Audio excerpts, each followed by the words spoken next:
కాపాడుతున్న బీజేపీని కేంద్ర ప్రభుత్వానికి కూడా ప్రజల ముందు ఎండగడతామని చెబుతూ ఇక చివరిగా నేను చెప్పేది ఒకటే. మొన్ననే పాలమూరులో సిబిఐ దర్యాప్తు అక్కర్లేదు, పాలమూరులో అవినీతి ఏం జరగలేదు పాలమూరు రంగారెడ్డి ప్రాజెక్టులో అని చెప్పి స్పష్టంగా సుప్రీంకోర్టు తీర్పిచ్చింది.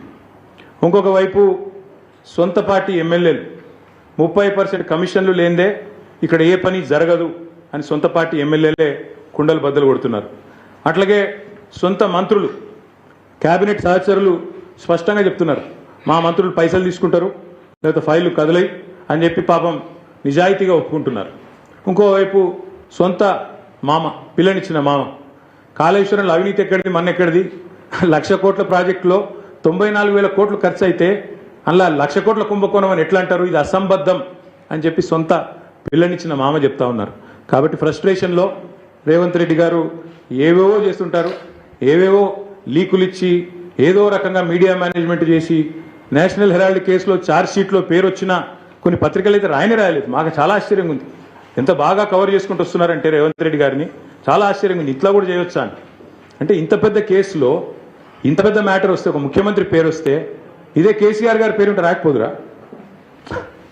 ఇదే కేసీఆర్ గారి పేరుంటే కోతికి కొబ్బరి చిప్ప దొరికినట్టు కొంతమంది సంబరాలు చేసుకుంటూ పేపర్ల నిండా తాటికాయంత అక్షరాలతో రాసేటోళ్ళు ఇలా రేవంత్ రెడ్డి గారికి కవరింగ్ ఇచ్చినందుకు చాలా కష్టపడి కాపాడుతున్నారు.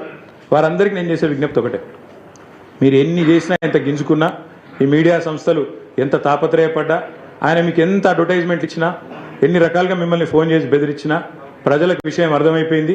ఈయన ఒక లొట్టపీసి ముఖ్యమంత్రి, ఈయనతను ఏం కాదు అని అర్థమైంది. కాబట్టి మీరు కూడా దయచేసి నిష్పక్షపాతంగా వార్తలు ప్రజలకు చెప్పండి. లేకపోతే సోషల్ మీడియా ఉంది, మీరు చెప్పినా చెప్పకపోయినా సోషల్ మీడియా ద్వారా ప్రజలకు అన్ని తెలుస్తాయి.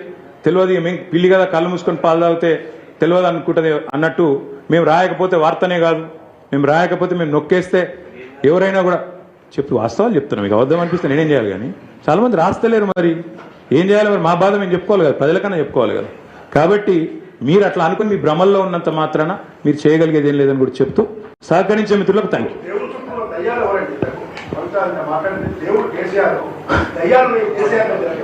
బ్రదర్, మీకు ఒక మాట, ఇంత ఇంపార్టెంట్ ఇష్యూ చెప్తే నువ్వు దేవుడు దయ్యం అనబడుతుంది.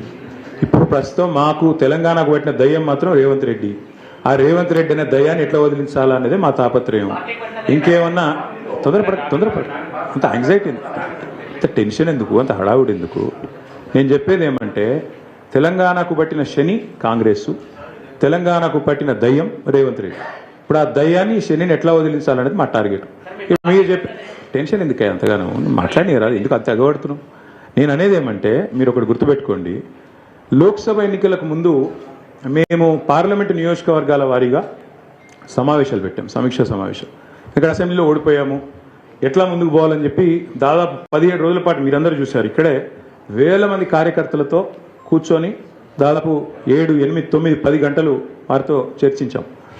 ఆ ప్రాసెస్లో చాలామంది డైరెక్ట్గా మైకులో మాట్లాడిన వాళ్ళు ఉన్నారు, కొంతమంది చిట్టీల మీద రాసిచ్చిన వాళ్ళు ఉన్నారు, కొంతమంది కేసీఆర్ గారికి ఉత్తరం అందించండి అని చెప్పి ఉత్తరాలు ఇచ్చిన వాళ్ళు ఉన్నారు. కాబట్టి మా పార్టీలో we encourage open culture, democracy కాబట్టి, డెమోక్రాటిక్ పార్టీ కాబట్టి, ప్రజాస్వామిక స్ఫూర్తి ఉన్న పార్టీ కాబట్టి మా పార్టీ అధ్యక్షుల వారికి ఎవరైనా సూచనలు చేయాలనుకుంటే ఉత్తరాలు రాయొచ్చు. అదేదో చాలా గొప్ప విషయం అన్నట్టు మీరందరూ అంత బాధపడిపోవాల్సిన అవసరం ఏం లేదు. నేను అనేది ఏమంటే మా పార్టీలో డెమోక్రసీ ఉంది కాబట్టి మా పార్టీ అధ్యక్షుల వారికి మా పార్టీ నాయకులు ఎవరైనా సరే అప్పుడప్పుడు సూచనలు సలహాల రూపంలో లిఖితపూర్వకంగా ఇవ్వచ్చు, ఓరల్గా ఇవ్వచ్చు, రకరకాలుగా ఇవ్వచ్చు. అట్లాగే నేను ఒక మాట మాత్రం చెప్తాను, మనం ఎవరైనా సరే పార్టీలో ఏ హోదాలో ఉన్నా కొన్ని విషయాలు అంతర్గతంగా మాట్లాడాల్సిన విషయాలు అంతర్గతంగా మాట్లాడితేనే బాగుంటుంది. పార్టీ ఫోరమ్స్ ఉన్నాయి, అధ్యక్షుల వారితో కలిసే అవకాశం ఉంది, లేదా ఆఫీస్ బేరర్స్ ఉన్నారు, కలిసి చెప్పుకునే అవకాశం ఉంది. కాబట్టి అంతర్గతంగానే కొన్ని విషయాలు మాట్లాడితే బాగుంటుంది. అది అందరికీ వర్తిస్తుంది, వీళ్ళకి వాళ్ళకని కాదు, అందరికీ వర్తిస్తుంది. తప్పకుండా ఎవరమైనా ఒకటే, ఈ పార్టీలో అందరం కార్యకర్తలమే, అందరికీ కూడా ఇదే సూత్రం వర్తిస్తుంది. కాబట్టి మీరు కూడా దయచేసి ఇంత ఇంపార్టెంట్ ఇష్యూ మాట్లాడితే దీన్ని మళ్ళీ మీరు, నాకు తెలుసు మీ సంగతి, you are intelligent, unfortunately I'm also intelligent. కాబట్టి నేనేమంటానంటే మీరు ఏం పెడతారో, మీరు ఏం హెడ్డింగ్ పెడతారో తెల్లారు నాకు తెలుసు, మీ బాధలు కూడా నాకు తెలుసు, మీ మేనేజ్మెంట్లోకి ఉండే అవస్థలు నాకు తెలుసు, రేవంత్ రెడ్డి గారి ఒత్తిళ్లు తెలుసు. కాబట్టి నేను ఎక్కువ చెప్పను, ఒకటి మాత్రం చెప్తాను, మా పార్టీలో డెమోక్రసీ ఉంది, మా పార్టీలో సలహాలు సూచనలు ఎవరైనా ఇవ్వచ్చు, ఎట్లా అయినా ఇవ్వచ్చు. గతంలో పార్లమెంట్ సమావేశాల సందర్భంగా లేఖలు వచ్చినాయి, సూచనలు వచ్చాయి. అట్లా వచ్చినప్పుడు వాటిని ప్రజాస్వామికంగా స్వీకరిస్తాం. థ్యాంక్ యూ మీ అందరికీ. Thank you. నేషనల్ హెరాల్డ్ విషయంలో ఏమైనా అడగదలుచుకుంటే బ్యాక్ టీవీ కానీ ఇంకో టీవీ కానీ అడగచ్చు. నేషనల్ హెరాల్డ్ విషయంలో ఏమైనా మాట్లాడదలుచుకుంటే మాట్లాడండి, చెప్తాను. మిగతా విషయాలు ఆల్రెడీ నేను చెప్పాను, అంతకంటే ఎక్కువ చెప్పాల్సి వస్తుంది. నేషనల్ హెరాల్డ్ విషయంలో, యంగ్ ఇండియా విషయంలో, మీ కుంభకోణం విషయంలో మీకు ఏమైనా అడగదలుచుకుంటే అడగండి. ఓకే, అన్ని పార్టీలో ఉంటారు. రేవంత్ రెడ్డి కోవట్లు ఉంటే ఉండొచ్చు, ఏముంది అందులో. Coverts will expose themselves. ఒక నిమిషం, coverts will expose themselves in due course of time. ఎందుకు తొందర? Yes ball. Yes, thank you. Finally yes, we'll wait for a month. We'll wait for a month. No, we'll wait for a month. Let's see if the Enforcement Directorate or Government of India will actually move, because this is a serious matter. Where already the leader of opposition of the country, Lok Sabha floor leader, or not floor leader, but opposition leader, has been named. So therefore, we'll have to wait and see what action they'll pursue if they don't. Because not just Mr. Rahul Gandhi, but Mr. Revanth Reddy, Mr. D.K. Shivkumar, many of them have been named. But so far, everybody's been tight-lipped, both Government of India and also Mr. Revanth Reddy and Rahul Gandhi. So we'll wait to see what they have to say, what the agencies will do.